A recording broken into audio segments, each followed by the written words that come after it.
Yon guys, bali nagkatay tayo ng dalawang manok. Ito po yung alaga ko, no. So yung alaga natin na mga native na manok, bali magsasabaw tayo ngayon. So yan, dalawang binira ko, tapos lalagyan natin yan ng papaya. Yan yung papaya, tapos tanglad. Nakakuha tayo ng sariwang tanglad dito sa site, kaya magtinola tayo ngayon. So ito na mga kamaskara, yung karne ng dalawang manok na kinatay natin, no. Medyo marami rin naman, maliliit lang, hanggang yung size nila ganun lang talaga. So ayan, nahiwa-hiwa na natin, tapos makuna to kaya ilalaga muna natin, gawa ng native to. So yun mga kamaskara, laga ko lang to, no.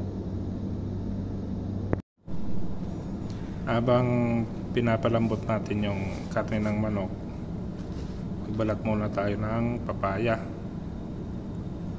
At ito ang ilalagay nating gulay, gawa ng mas mura to sa sayote.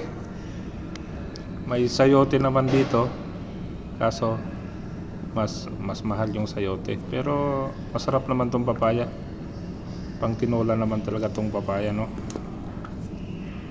Kung walang papaya, di sayote ang nilalagay, pero ito masarap din tong papaya sa tinola. Partner talaga to.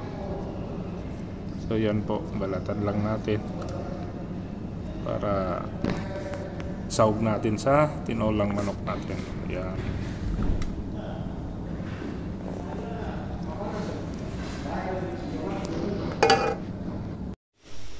So yun mga kamaskara, bali nahiwa na natin yung papaya na ilalagay natin, tapos yung tanglad, nalinis na rin yan. Ngayon yung pinakuluan natin, yung pinapalambot na natin na karne ng manok, ayan, kulong-kulo na. So mamaya siguro mga 1 oras pa to, gawa ng makunat, kasi alata mo naman pag iniwa mo yung balat, halos ayaw tumalab ng kutsilyo natin. Pero matalim naman yung kutsilyo, so talagang makunat naman talaga mga native, no. Kaya ito, napakuluan muna natin ng gusto. Siguro mga 1 oras pa to.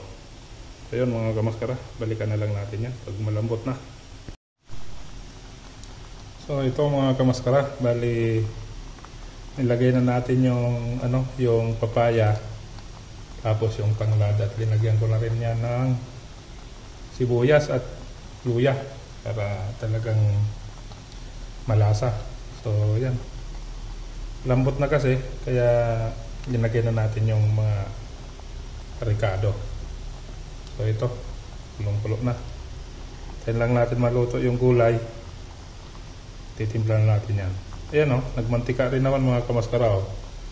Ito lang, payat siya, payat yung alaga natin, gawa ng na diet sa feeds, kasi nga kanin lang yung kinakain nila nung nagbakasyon tayo. So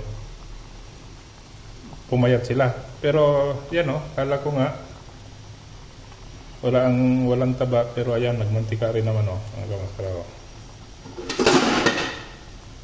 Ayan, so okay pa rin, yan mga kamaskara. Lang natin itong maluto ng matimplahan na.